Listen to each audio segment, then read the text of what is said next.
À Noël, ma sœur m'a dit: Tu vas garder les enfants pendant qu'on part en voyage. J'ai répondu: Non. Et toute la famille m'est tombée dessus. Le lendemain matin, ils sont arrivés chez moi avec les enfants et leurs valises, mais ils n'ont trouvé qu'un mot sur la porte. Quand ils l'ont lu, ils ont hurlé. Si vous étiez à la place d'Aline, que feriez-vous? Vous feriez un compromis pour garder la paix? Ou vous tiendriez bon pour protéger vos vacances et vos limites? Eh bien, c'est mon histoire. Je m'appelle Aline, j'ai 30 ans et je travaille comme comptable indépendante à domicile. Ça a l'air plutôt banal, non? Eh bien, ma famille pense que je ne fais rien de mes journées. C'est comme ça depuis 2 ou 3 ans, depuis que j'ai quitté mon emploi de bureau pour travailler à la maison. Mes grandes sœurs s'appellent Mireille, 37 ans, 2 enfants de 9 et 10 ans, et Emma, 33 ans, un garçon de 7 ans. Elles sont toutes deux mariées, avec la vie bien rangée de banlieue. Moi, je suis célibataire, et apparemment, ça fait de moi la babysitter gratuite de la famille. Mon père pense pareil. Je ne comprends rien à tes trucs d'ordinateur, m'a-t-il dit le mois dernier. Un vrai travailleur va au bureau à 8 heures et rentre à 18 heures. C'est comme ça que ça doit être. J'ai essayé de lui expliquer que je gagnais bien ma vie, que mes clients comptaient sur moi, que j'avais de vrais délais à respecter, mais personne n'écoute. Ça a toujours été comme ça. Être la petite dernière de la famille, ça a toujours été nul. Tout ce que j'avais, c'était les vêtements usés de mes sœurs, déjà démodés quand ils arrivaient jusqu'à moi, ou leur vieux téléphone. À 16 ans, j'ai pris un petit boulot juste pour m'acheter quelque chose de neuf. Mais maman m'a quand même fait donner la moitié de ma paie pour aider à payer le mariage de Mireille. Je l'ai fait parce que dans notre famille, c'est comme ça, tu te tais et tu fais ce qu'on te dit. Aujourd'hui, j'ai 30 ans, et on me traite encore comme si j'en avais 16. Chaque week-end, il y a une excuse pour me refiler les enfants. Emma veut sortir avec son mari. Mireille a besoin d'une pause. Et les enfants doivent bien aller quelque part pendant que les adultes s'amusent. C'est juste pour le week-end, dit toujours Emma. Oui, ils m'adorent, mes neveux. Mais ce sont des enfants, bruyants, pleins d'énergie, affamés toutes les 2 heures, toujours à réclamer des jeux quand j'essaie de travailler. Mon appartement est minuscule, une chambre et un petit bureau. Quand ils dorment ici, je finis sur un matelas gonflable. Je les aime vraiment. Mais je ne suis pas leur mère. Je n'ai pas choisi d'avoir des enfants et pourtant, c'est toujours moi qui m'en occupe dès que mes sœurs veulent souffler un peu. Le pire, c'est que mes parents agissent comme si mes sœurs étaient des mères formidables qui méritent toute l'aide du monde, tandis que moi, je passe pour la feignante de service. Tes sœurs travaillent si dur, me répète maman. Tu devrais être reconnaissante qu'elles te fassent confiance avec leurs enfants. Confiance? Disons plutôt qu'elles n'ont pas le choix. Une babysitter gratuite, c'est une babysitter gratuite. Noël approchait et pour une fois, j'avais vraiment des projets. Mes amis Camille, Jeanne et Maxime avaient réservé une semaine dans une station de ski dans les Alpes. On en parlait depuis des mois, des vacances pour de vrai. Du ski, du repos et des gens de mon âge. J'avais travaillé tard pour finir mes dossiers, j'avais acheté un vrai équipement de ski. C'était la première fois que je dépensais pour moi, juste pour mon plaisir. Et ça faisait un bien fou. J'étais nerveuse à l'idée d'en parler à ma famille. Je savais qu'ils ne comprendraient pas pourquoi j'avais besoin de vacances alors que je travaille déjà de chez moi. Mais cette fois, je voulais me faire respecter. Le 24 décembre, comme chaque année, on se retrouvait chez mes parents pour le dîner de Noël. J'y suis allée avec des cadeaux pour tout le monde. Mais la maison était vide, à part maman et papa. Où est tout le monde? Oh, tes sœurs arrivent, m'a dit maman en décorant le sapin. Arrive, ça voulait dire 3 heures plus tard. Mireille est arrivée la première avec son mari Thomas et leurs enfants. Puis Emma, avec son mari David et leur fils Théo. Les enfants se sont mis à courir partout, comme toujours. Enfin, on s'est tous assis pour dîner. Les conversations tournaient autour du boulot de Mireille, des réunions de parents d'élèves d'Emma, du sport des enfants. J'attendais le bon moment pour parler de mon voyage. Alors Aline, a lancé Mireille sans lever les yeux de son téléphone. Comment va la dactylo? Oui, elle appelle mon métier de comptable de la dactylo. Ça va bien, ai-je dit. En fait, je voulais vous parler de mes vacances. Mais elle ne m'écoutait pas. Mireille tapait toujours sur son téléphone, Emma coupait la viande de Théo, et mes parents discutaient foot avec Thomas. J'ai retenté. J'ai des nouvelles à propos de mes vacances. Et c'est là que Mireille a levé la tête avec un grand sourire. Ah parfait, a-t-elle dit fort. Je voulais justement t'annoncer qu'on part tous à la réunion demain matin. Tout le monde s'est mis à sourire. Maman a applaudi, papa riait avec Thomas, Emma poussait des cris de joie. Ils étaient tous au courant. Sauf moi. Oui, a poursuivi Mireille. Nous, Thomas et moi, Emma et David, et même papa et maman. On a tout réservé, c'est payé, ça va être génial. Mon estomac s'est serré. Et les enfants? Ai-je demandé. Mireille a balayé la question d'un geste de la main. Oh, on les déposera chez toi demain avant de partir à l'aéroport. Ça ne te dérange pas, hein? C'est juste pour une semaine. Une semaine. Une semaine avec 3 enfants dans mon minuscule appart pendant que j'étais censée skier. Je l'ai fixé. Tu ne m'as même pas demandé si j'étais disponible. Mireille a éclaté de rire. Allez, tu es toujours dispo. Tu travailles de chez toi. Ces mots m'ont giflé. Et j'ai regardé autour de moi. Mes parents hochaient la tête. Emma parlait déjà de ce qu'elle devait mettre dans les valises. Personne ne me regardait. J'ai posé ma fourchette. Non. Ce simple mot a explosé dans la pièce comme une bombe. Le silence qui a suivi était assourdissant. On entendait seulement les enfants rire dans le salon. Maman a été la première à parler. Qu'est-ce que tu veux dire par non? Je veux dire que non, je ne suis pas disponible pour garder les enfants la semaine prochaine. Le sourire de Mireille s'est effacé. Aline, c'est ridicule. On a déjà tout réservé, les billets, l'hôtel. C'est ton problème, pas le mien. Tu aurais dû me demander avant. Te demander? A coupé Emma. Aline, tu n'as rien de prévu, tu travailles de chez toi. Encore cette phrase. Comme si ma vie n'était pas réelle. J'ai des projets, ai-je répondu fermement. Quel projet? A demandé papa. Tu ne vas jamais nulle part. Son ton trahissait son jugement. Pour eux, j'étais la sœur célibataire qui fait un faux métier. J'ai mes propres plans pour les fêtes, ai-je répété. Des plans qui n'impliquent pas de faire la nounou. Mireille a frappé du plat de la main sur la table. C'est incroyable. Tu te rends compte que tu pourrais ruiner nos vacances? On ne peut pas tout annuler maintenant. Pourquoi pas? Ai-je demandé. Vous avez fait vos plans sans moi. Pourquoi ce serait à moi de réparer ça? Parce qu'on est une famille, a crié maman. Et dans une famille, on s'entraide. J'ai failli éclater de rire. On a toujours été là pour toi, a ajouté Emma d'une voix tremblante. Quand exactement? Quand j'ai déménagé? Quand j'ai lancé mon activité? Après ma rupture avec Julien? Vous étiez tous trop occupés. Papa a pris la parole. Tu es égoïste. Tes sœurs travaillent dur. Et moi non? Ce n'est pas pareil, a-t-il dit. Elles ont des familles à s'occuper. Donc, parce que je suis célibataire, mon temps n'a pas de valeur? Ce n'est pas ce qu'on dit, a ajouté maman. Mais son regard disait tout le contraire. Aline, s'il te plaît, a supplié Emma. Les enfants adorent venir chez toi. Ils adorent surtout parce que je les laisse faire ce qu'ils veulent pendant que j'essaie de travailler.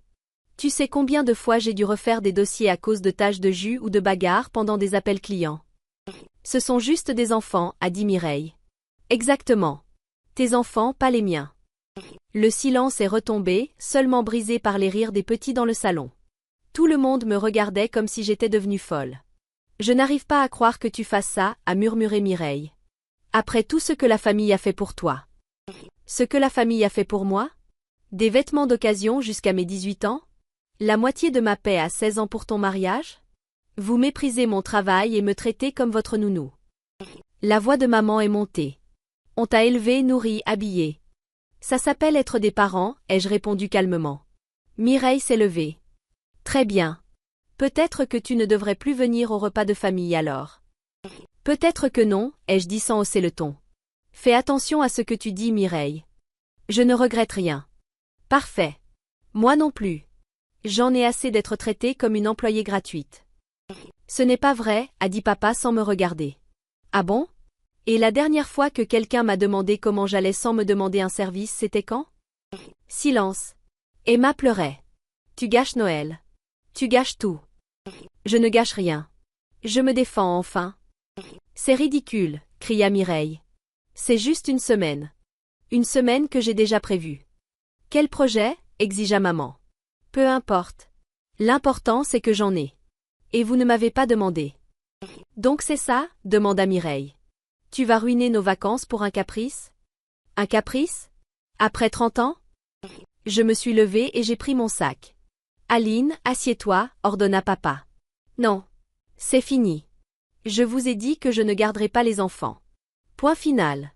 Trouvez une autre solution. Aline, a crié maman alors que je marchais vers la porte. Si tu sors, ne t'attends pas à être la bienvenue en rentrant. Tant mieux, ai-je dit. J'en ai marre d'être la bienvenue seulement quand vous avez besoin de moi. Je suis partie, j'ai conduit jusqu'à chez moi, et je me suis assise sur le canapé, encore tremblante. Je l'avais fait. J'avais enfin tenu tête à ma famille. Mes mains tremblaient encore. 30 ans à être la fille parfaite, la sœur serviable, et tout venait d'exploser en une soirée. J'ai regardé mon téléphone. 7 appels manqués, 4 de maman, 2 de Mireille, 1 d'Emma. Et une avalanche de messages. Maman, ton comportement ce soir est inacceptable. Rappelle-moi. Papa, tu as été égoïste. Ta mère est bouleversée. Mireille, je n'en reviens pas. Tu es ingrate et méchante. Emma, merci d'avoir gâché notre Noël. Je pleure depuis 1 heure. Même maintenant, ils ne comprenaient pas. Ils étaient furieux que j'ai ruiné leur plan, pas désolé de m'avoir prise pour acquise. J'ai mis mon téléphone en mode silencieux et mangé une part de pizza froide. Mon triste dîner de réveillon. Mais, pour la première fois depuis longtemps, je ne me sentais pas coupable. Le matin de Noël, je me suis levée tôt. Mes affaires de ski étaient prêtes, mon sac bouclé. J'avais planifié ce voyage depuis des mois. J'avais travaillé tard, économisé, acheté mon matériel. Et je n'allais pas les laisser me gâcher ça. Avant de partir, j'ai laissé une lettre collée à ma porte. Je vous ai dit que je n'étais pas disponible cette semaine. Je suis à la montagne avec des amis jusqu'à dimanche prochain.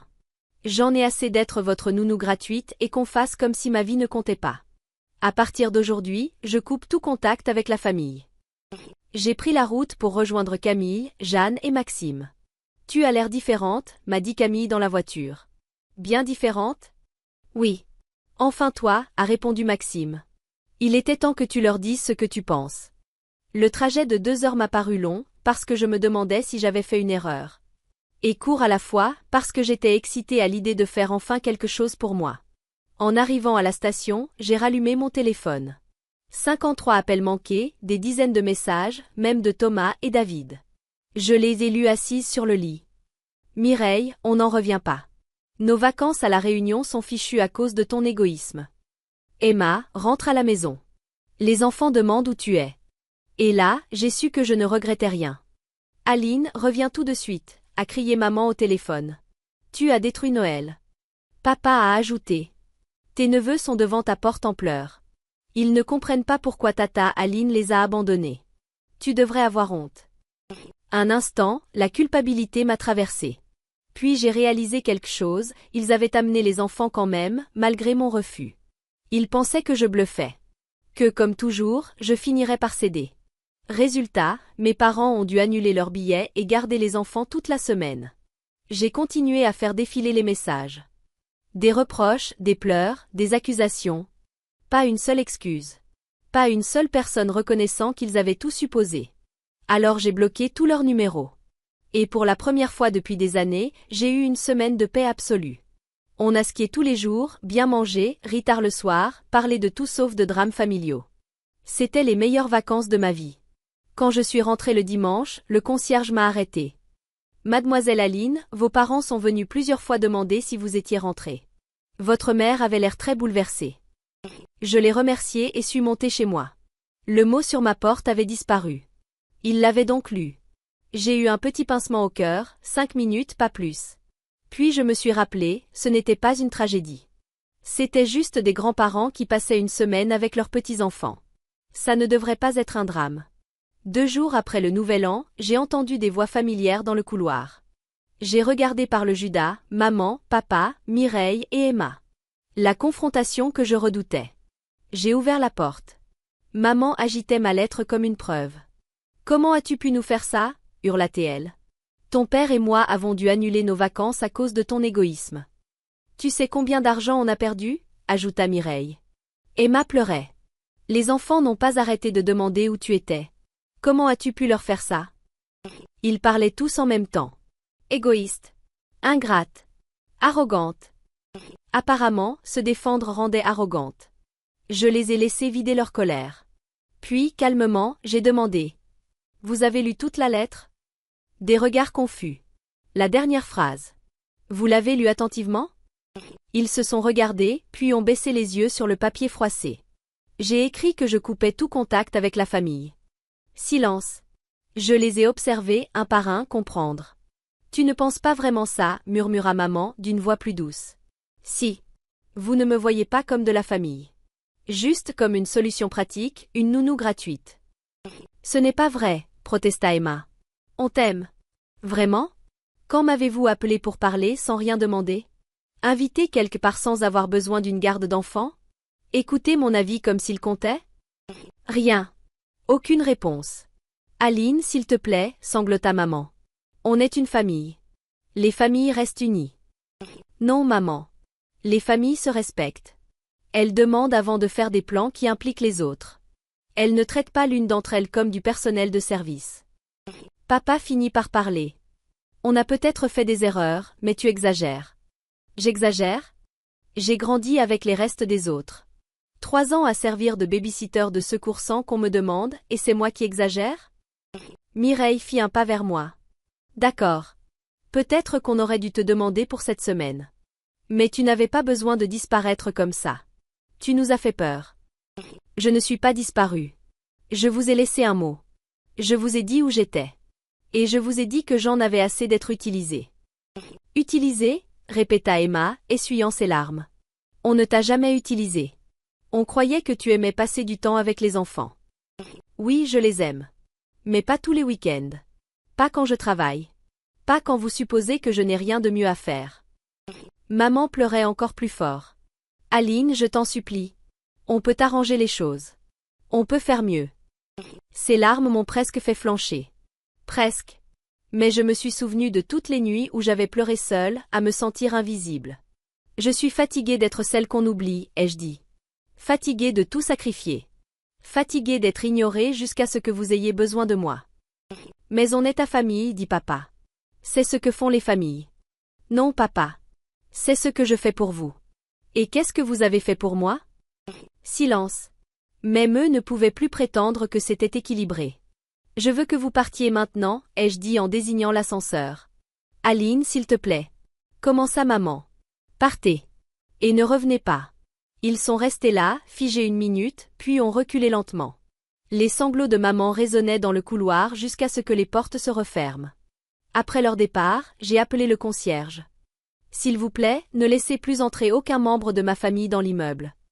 Les semaines suivantes, j'ai reçu des appels de cousins et d'oncles que je ne voyais presque jamais. Tante Caroline, oncle Jacques, ma cousine Rachel. Tous voulaient me convaincre de faire la paix. Je raccrochais. Puis, sur les réseaux, j'ai vu des photos de moi avec des légendes comme « Aline, tu nous manques tant. On t'aime, petite sœur. » Je n'ai rien répondu. Mon anniversaire est arrivé en mars. Pour la première fois depuis des années, je l'ai fêté comme je voulais. Un bon dîner avec Camille, Jeanne et Maxime. Pas de drame. Pas de culpabilité. Le soir, le concierge m'a remis un colis. Un sac de luxe, des fleurs et une carte signée de toute la famille. Le lendemain matin, je l'ai renvoyé par coursier. Je ne voulais pas de cadeau de culpabilité. 4 mois ont passé dans le calme. Aucune demande imprévue, aucun conflit, personne pour me faire sentir que mon temps ne valait rien. Je respirais mieux. J'avais repris confiance. J'ai accepté de plus gros clients, augmenté mes tarifs, et même commencé à sortir avec quelqu'un sans stress familial permanent. J'avais enfin de l'énergie pour ma propre vie. Puis un long mail de Mireille est arrivé. Elle écrivait que toute la famille regrettait ce qui s'était passé à Noël. Qu'ils en avaient parlé à chaque repas. Qu'ils avaient compris qu'ils m'avaient ignorée et tenue pour acquise. Elle reconnaissait s'être comportée injustement. Les enfants me réclamaient. Elle me disait qu'elle aussi je lui manquais. Je l'ai lu 3 fois. Pour la première fois, quelqu'un s'excusait vraiment. Et admettait qu'ils avaient eu tort. J'y ai réfléchi pendant 3 jours. Une partie de moi avait envie de croire qu'il pouvait changer. Mais une autre se souvenait de ces 4 mois de liberté, et de combien je me sentais bien. Quand je n'étais plus utilisée. J'ai répondu par un simple mail. Je ne suis pas encore prête à une réconciliation. J'ai besoin de temps pour décider si je veux vous laisser revenir dans ma vie et à quelles conditions. Quand je serai prête, je vous contacterai. En attendant, je vous demande de ne pas me contacter. J'ai cliqué sur envoyer et j'ai respiré. Je ne claquais pas la porte. Mais je ne l'ouvrais pas non plus. Pas encore. Depuis, je vis à mes propres conditions. Je vois des amis qui se soucient vraiment de moi. Je sors quand j'en ai envie. Je pars en vacances sans devoir prévenir qui que ce soit. Je travaille avec des clients qui respectent mon temps et mes compétences. Je garde le contact avec quelques proches qui m'ont soutenu. Tante Caroline, notamment, qui a fini par comprendre. Et ma cousine Rachel, qui m'a dit qu'elle était fière de moi. Est-ce que ma famille me manque parfois? Oui. Surtout les enfants. Mais je ne regrette pas de ne plus me sentir invisible. Je ne regrette pas d'avoir cessé d'être prise pour acquise. Une semaine plus tard, tante Caroline m'a rappelé. Cette fois, j'ai décroché. Elle m'a proposé une rencontre, dans un lieu neutre. Pas de surprise, pas d'enfant, et avec un médiateur de confiance. J'ai dit que j'allais y réfléchir. Puis j'ai écrit mes conditions. Préavis obligatoire, durée limitée, et aucune culpabilisation. Elle a répondu, d'accord. Nous nous sommes retrouvés dans un petit café calme près de la médiathèque. Tante Caroline est arrivée la première, puis mes parents, Mireille et Emma. Aucune voix ne s'est élevée. Pas de cadeau. Le médiateur a pris la parole. Chacun va dire ce dont il est désolé, et ce qu'il ferait différemment à l'avenir. Maman a commencé. J'ai minimisé ton travail parce que je ne le comprenais pas. J'avais tort. Je suis désolée. Papa a serré la mâchoire puis a dit. J'ai jugé ta vie selon mon ancienne horloge, celle du bureau de 8h à 18h. J'avais tort, moi aussi. Mireille a baissé les yeux. J'ai appelé ton travail du clavier et je t'ai traité comme notre baby-sitter de secours. Je suis désolée, Aline. Elle a glissé une enveloppe vers moi. À l'intérieur, un chèque et un mot. La moitié de ton salaire de l'époque, rendu avec gratitude. Je suis restée sans voix. Puis Emma a sorti un papier imprimé. Charte familiale brouillon. Le médiateur l'a lu à voix haute. Respecter le temps et le travail de chacun. Ne pas faire d'hypothèses. Les demandes de garde doivent être faites au moins 2 semaines à l'avance. Maximum 1 fois par mois. Pas de nuitée sauf si Aline se propose. Rémunération équitable selon le tarif qu'elle fixe ou échange de services à sa convenance. Interdiction absolue de venir chez elle sans autorisation. En cas de rechute, séance de thérapie familiale obligatoire. J'ai ajouté une ligne. La gratitude se dit à voix haute. Tout le monde a acquiescé. Nous avons signé. Les mains de maman tremblaient, mais elle souriait. Papa semblait soulagé, comme si on lui avait enfin donné une carte pour avancer. Mireille a remercié le médiateur. Puis elle m'a regardé. Merci. Quand les signatures ont séché, les mots ont enfin commencé à se transformer en actes. Maman a murmuré. Ce soir-là, je t'ai traité de domestique. Je suis désolée, ma chérie. Je te vois maintenant. Papa s'est éclairci la gorge. Si tu veux bien, tu pourrais me montrer ton application de comptabilité? Seulement si tu en as envie. Oui, mais à mon rythme, ai-je répondu. Emma a essuyé ses larmes et a ri. Les enfants t'ont fait un dessin. C'était un papier plié, signé de Théo, son fils. Un bonhomme dans une combinaison bleue de ski, une montagne bancale, un grand soleil. Titre, Tata Aline au ski. J'ai souri si fort que j'en ai eu mal aux joues. On ne s'est pas pris dans les bras. Pas encore. On s'est serré la main, avec le médiateur, et on est reparti avec un plan clair. Le lendemain, papa m'a envoyé une photo. La charte, affichée sur le frigo, signée et respectée. Les semaines suivantes ont trouvé un rythme plus doux. Le groupe familial a été renommé. Famille, demandé avant. Et à chaque notification, ça me faisait rire. Quand Mireille et Thomas ont voulu sortir pour leur anniversaire, elle m'a demandé 2 semaines à l'avance, a proposé mon tarif, et précisé que c'était très bien si je disais non. J'ai vérifié mon agenda et dit oui pour 3 heures, un vendredi. Parce que j'en avais envie. Quand elle est venue chercher les enfants, elle m'a payé en main propre et a dit « Merci pour ton temps ». J'ai répondu « Merci de m'avoir demandé ». Papa est venu un samedi, sur rendez-vous, pour apprendre à utiliser l'appli. Il avait apporté du café, il a écouté, et pour une fois, il n'a pas plaisanté sur l'informatique des jeunes. Quand on a terminé, il m'a regardé. « Tu es doué vraiment ». Et quelque chose, dans ma poitrine, s'est enfin détendu. L'été est arrivé. La charte était devenue une habitude naturelle. Emma prenait une baby-sitter le week-end. Et quand elle avait vraiment besoin de moi, elle demandait. Et je choisissais. Mireille avait arrêté de dire « tu tapes sur ton clavier ». Maman m'envoyait des recettes en ajoutant « si tu as le temps sans pression ». Un dimanche calme, j'ai reçu un colis Amazon. À l'intérieur, un clavier mécanique flambant neuf, Et un mot de mes parents. Pour ton bureau, choisis sur ta liste. J'ai éclaté de rire en me souvenant du jus collant renversé un an plus tôt. En décembre, nous avons organisé un Noël B. Pas d'attente. Pas d'hypothèse. Tout planifié ensemble, le menu, les horaires. Et une nouvelle tradition. Le premier toast pour la gratitude. Quand le moment est venu, papa a levé son verre. À Aline, dont nous honorons le temps et le talent. Maman m'a pris la main. À notre fille qui nous a appris à aimer avec des limites. Mireille a articulé silencieusement. Merci. Les enfants m'ont tiré la manche. Tata, on peut aller faire de la luge? On fixera un jour, ai-je dit. Ils ont crié de joie, comme si je venais de promettre la lune. Plus tard, quand tout était rangé, et que les enfants dormaient sous une couverture, je suis restée un moment dans la cuisine avec maman. Elle a posé la main sur la charte collée au frigo. C'est ça qui nous a sauvés, a-t-elle murmuré. J'ai regardé les signatures alignées, et j'ai compris que ce qui me manquait, ce n'était pas seulement d'avoir été prise pour acquise. C'était l'ancienne version de nous, celle qui refusait de changer. Et là, j'ai su. Nous avions changé.